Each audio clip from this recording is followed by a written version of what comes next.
I've always found comfort in the solitude of night drives, the allure of the open road, the gentle hum of the engine, and the calming rhythm of dashed white lines slipping away beneath my headlights.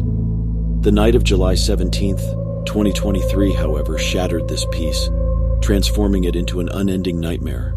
It began innocently enough. I was driving home from a friend's place, following an old county road that wound through a sea of whispering cornfields. I'd taken this road countless times before, yet something felt unsettling that night. As midnight passed, the winding road seemed to grow darker, narrower. Suddenly, a flickering shape dashed across the road, disappearing into the adjacent field. I jerked the steering wheel, nearly spinning off the road. Heart pounding, I slowed, squinting into the inky void beyond my headlights. Nothing, just an ocean of swaying cornstalks. The farther I drove, the more oppressive the darkness became. I felt watched, a chill creeping up my spine. Then my headlights flickered. I tapped the dashboard, hoping for a quick fix. No such luck. A moment later, the headlights died completely. I slammed the brakes, the vehicle skidding to a halt. I fumbled for my cell phone, but it too was dead. Every electronic in the car was lifeless. An icy knot of dread tightened in my stomach. Then, a noise. A distant, guttural growl echoing across the still night air. I scanned the darkness, but saw only a wall of impenetrable black. I fumbled for the door handle, considering making a run for it, but the growl grew louder, closer. Suddenly, a monstrous figure burst from the cornfield, barreling towards the car. I scrambled for anything I could use as a weapon, settling on the heavy flashlight I kept in the glove compartment. The creature slammed into the car, shaking it violently. The car rocked again. I cowered, clutching the flashlight, praying the car would protect me. But then something unexpected happened. The flashlight flickered on. Bathed in its light, the creature recoiled with an ear-piercing screech. Realizing the light was my only weapon, I pointed it at the monster, forcing it back. Gathering my courage, I kicked open the car door and stepped onto the road, keeping the flashlight fixed on the beast. It retreated further into the cornfield, growling menacingly. With a deep breath, I began to move, walking backwards, keeping my light trained on the field. The creature lurked just beyond the light's reach, growling, waiting. My house was just a mile away, but the journey felt like a lifetime. Every rustle of the corn, every shadow filled me with dread. But the flashlight held the creature at bay. At last, the glow of my house in the distance provided a beacon of hope. I quickened my pace despite the sharp stones cutting into my bare feet. The growls grew fainter, the creature's presence receding. Finally, I reached my front porch, the comforting glow of my porch light banishing the last of my fears. But as I looked back down the desolate road, my blood froze. Beyond the reach of the flashlight, dozens of pairs of glowing eyes stared back. I hurried inside, locking the door behind me. I collapsed on the floor, exhaustion overtaking me. I don't know what lurks on that old county road, but I do know one thing. I will never drive alone at night again. Exhausted, I slept fitfully that night, plagued by nightmares of the beast and its sinister eyes. When morning came, I peered out my window at the first light of dawn, half expecting to see the creature still lurking on my doorstep. Instead, I found the morning as serene and ordinary as ever. I couldn't explain what had happened the previous night. It felt like a horrifying dream. Yet the scraped and dented car sitting in the driveway and the heavy flashlight still clutched in my hand were all too real. I tried to convince myself it was a wild animal, a bear maybe. But those eyes, that growl, didn't belong to any creature I knew. My attempts to explain the incident to local law enforcement were met with skeptical chuckles and dismissive pats on the back. "Probably a coyote, son," they said, chuckling at my description of the monster.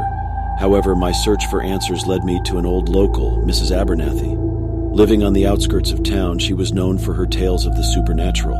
The town folks dismissed her as an eccentric old woman, but in my desperation, her stories seemed worth considering. She listened patiently as I recounted my terrifying encounter. Her eyes, sharp and calculating, studied me as I spoke. When I finished, she was silent for a long moment. Finally, she spoke in a hushed whisper, "The Cimmerian beast." She explained that it was an ancient entity said to inhabit the deepest darkness. She spoke of old town tales, stories passed down generations about a creature that lurked on the edge of town, always at night, always in the shadows. It was said to feed on the fear of those unfortunate enough to cross its path. She told me that the light was my only defense. The Cimmerian beast was said to despise any form of light, which explained its retreat from my flashlight. She gave me an old lantern filled with an odd, shimmering liquid. "The light of this lantern is special," she said. "Keep it with you." Armed with my newfound knowledge and the lantern, I was determined to face the beast. I couldn't live in constant fear, looking over my shoulder every time the sun set. So that night I set out on foot, back to the old county road. This time I wasn't driving. This time I wasn't running, I was hunting. The night air was heavy as I approached the old county road.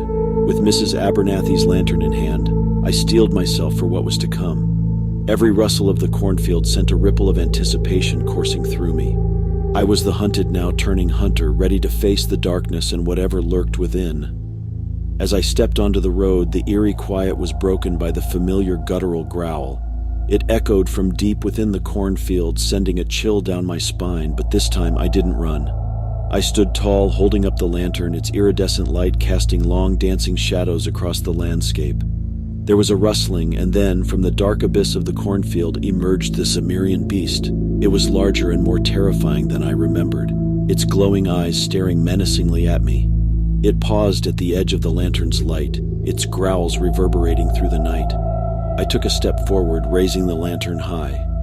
"I'm not afraid of you," I declared, my voice resounding in the stillness. The creature recoiled as if my words were a physical blow. Its growls turned into something akin to a whimper. Heart pounding, I walked towards the beast. The closer I got, the more it retreated, the menacing glow in its eyes dimming.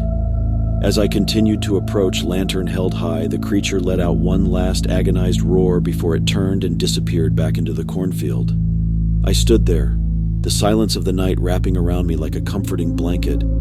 I felt a weight lifting off my shoulders, a sense of victory washing over me. The road was no longer a place of fear, but a symbol of my triumph. As I walked back home, the once menacing eyes from the cornfield were gone. The night was calm, peaceful even. The only sound accompanying me was the soft rustle of the cornstalks swaying in the night breeze. From that night on, I became a new legend of the town, the man who faced the Cimmerian beast and won. But more than that, I overcame my fears. The night drives, once a source of dread, became a symbol of my triumph, of the night I stared into the face of fear and emerged victorious. Driving at night may have gone horribly wrong once, but it led me on an unexpected journey, one that taught me the power of courage, of standing up to one's fears. And while the town may still sleep with their lights on, I drive through the night with my head held high, the darkness no longer my enemy, but a constant reminder of the night I conquered my deepest fears.